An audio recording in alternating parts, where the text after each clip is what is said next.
Legion of Superheroes, issue 3, Brian Michael Bendis writing with Ryan Sook and Travis Moore on the art. So, I'd say this is the issue where it finally starts to feel like there's kind of a plot, I guess. In that, like, because obviously it starts off with Damien coming with John, and it deals with kind of the, he can't really breathe properly when he first arrives, and the sort of the sickness, the time travel sickness, basically, is like. So they set that stuff up, and that's all fine. But then we get the two camps of Legionnaires who have went out to various places. One to oh god, remember the planet. Rimbor. Rimbor, thank you. One to Rimbor, and one of the new Cosmic Boys, actually the son of no, Ultra Boy. Ultra Boy, sorry. Jonah. Look, there's too many Legion characters, alright? Here's my question to you, Pete. Yes. As this is basically your first Legion book, I mean, yes, you've read an issue of Legion of Three Worlds, right? Yes. This book's almost too busy at times because there's so many characters. And I feel like Bendis is juggling them fairly well. But for someone like me who's having a hard time, and I know who all these characters are, right? But still putting them together and trying to pick apart their interpersonal stuff right now, it's a lot. So I can't imagine as a newer reader trying to do that. So did you have any issue? I mean, I think it kind of answers it when you can't tell Cosmic Boy and Ultra Boy apart. There's just so many. Well, I can tell them apart. There's so many names that I don't remember them all yet. In your brain, yeah, you're crossing them all over. Like if I showed you pictures, you'd be able to name them. But trying to recall their actions. Because Cosmic Boy was with Ultra Boy. They're in the same scene together. Yeah. There was this.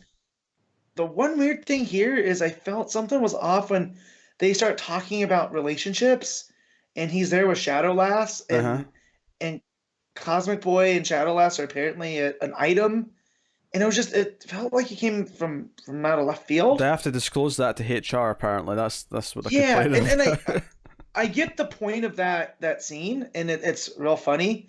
It just was so awkwardly paced, and the dialogue was weird, and I didn't get the feeling like it didn't land, and some of the dialogue out of the Warlord of Rimbor, Ultra Boy's dad, that was super super awkward and weird. I don't know. It just feels like I feel for the first time at DC, Bendis is a little over his head. I did laugh though when Cosmic Boy tried to step up to step up to him. Yeah, and he just smacked him across the room. Yeah, that did make me laugh. And I like Mon-El taking him down because he is Daxamite. Yeah. And yeah. Well, I liked. I think this gets better as it goes, because I think the scene starts off, there's a lot of stuff going on top of relationships, it doesn't really work. I think it does a neat enough job of focusing in on a couple of key characters that I can kind of get a handle on.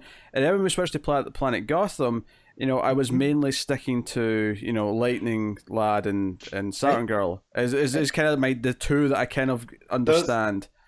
Those are your constants. Those are your anchors. Yeah, and I'll get to know the others, but those were the ones. And they're here to see the Commissioner of Planet Gotham, and they're here to see Mordru, who and it's quite clear that something fishy is going on here with this next part of the scene. But it's actually Saturn Girl inside his head, trying to get it to trick him into talking about why he wants the trident, Aquaman's trident, and what the purpose is for it. And so also that when they go to Rimbor, the other team, Ultra Boy's dad is super mad because he believes that's his trident. Yes. And that he's going to use it. And we get a little bit of the inner political stuff going on there, where that planet's in a civil war against the other half, and he gets upset that his son wants to represent the full planet, not just where he's from. So I thought that was pretty interesting. And so is he working with Mordru? Is he working against Mordru? Because they're fighting over that trident. Because Saturn Girl, when she goes to Mordru, she gets that was it the Hormuz? She appears as the leader of that group that they stopped from the last issue, and he kind of figures out what's going on and then hits her with a counterattack, which knocks Saturn Girl out a little off of her game. But it's around here though that they get called back because obviously they've got Cosmic Boy's, or sorry, Ultra Boy's dad is raising chaos back at base, but it's around here where they realize that Damian Wayne's around, and they all start freaking out, and Saturn Girl immediately wipes his mind, basically. Like he was never there. Which I love the introduction to that, where it's John trying to explain to him and Damian not being able to keep up for once, just because of all the weird stuff that John's telling him. And then they get there and he can't be here. What are you doing? You're messing with the time stream.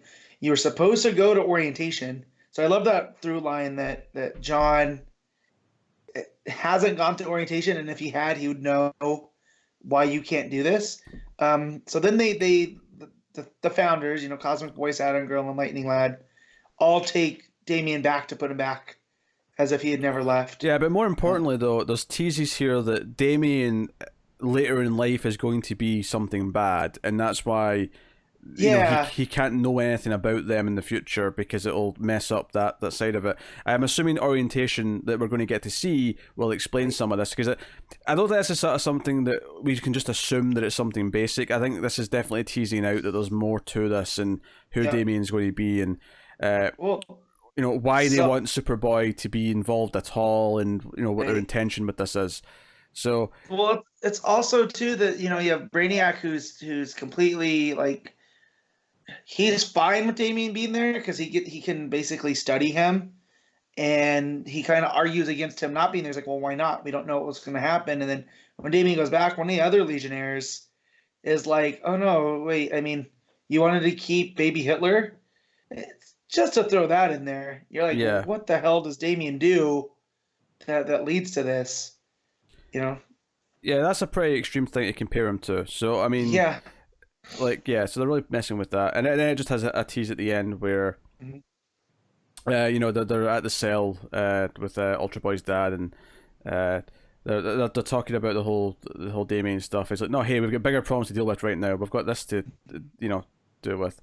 So, yeah. I will say the no, I arrest you, all the Legionnaires around there, has John, the Warlord, hasn't been down. That is a great page. Like that, this thing encapsulates the Legion to me. Like what it is in my brain is that page right there. There's some good pages in this. Because there's two artists, it's not completely consistent. No. But there are some really nice pages in there, especially the pages towards the end where Saturn Girl's, trying to explain to John that Damian can't stay here. I thought those faces and the expressions were especially quite good. Yeah. But yeah, no, the expressions are there because it's got, just so the goofiness that is John is really nailed. Like, of course, he doesn't understand why this is not okay. He just wanted to show his friend. He wanted some familiarity from home, and he kind of even hints like, yeah, I'm not going, fine. I don't want to be here then if I can't have a friend. And they're like, well, if you just go to orientation, you'll be fine. It's almost like a freshman blues when you go off to college, like he's having a hard time adjusting because there's so much to do. But yeah, so the person that stole the Trident, the tease for the next issue is Computo, who's a big time Legion villain, like an old school. He's up there with the Fatal Five. So that's pretty interesting. Yeah, John's just hitting that. But yeah, so what the joke was is I had to go back through because this was a lot to take in. But they thought that when Robin showed up, it was Chameleon Boy playing a joke. And then he goes, what kind of joke is that? Look at me, I'm baby Hitler. I would never do that. And even Colossal Boy's confused by that comment. And he goes, that's a deeply unfair assessment of Damian Wayne. And Colossal Boy's like, we don't know what part of the timeline he was from. So, like, yeah, there's clearly something bigger going on. It's not just clear cut, like, Damian becomes ruler of the earth and plunges it into darkness. Like, there's clearly a complex story there. So, yeah. But a lot to take in. So, but I really enjoyed what I read. It's a really weird last page, I thought, though, because it's basically just announced to the villain saying, "Hey, well, this will be the end of the Legion of Superheroes." But it's such a downbeat moment. It doesn't feel like the last page of a book. It feels like if it wasn't for this fact that it says "next time this" at the bottom, I'd have said, "Oh, this is the ending." Okay. Yeah. But other than that, it's probably my favorite of the 3 issues so far. It's still a bit of a tangled web in terms of all the characters. Yep. Hopefully that continues to smooth out as we go.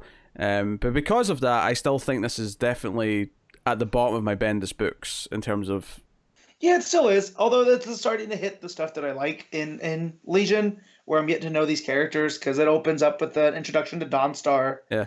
That said, though, this does have much better art than Action Comics currently, so I'll say that much. Yes, that's true.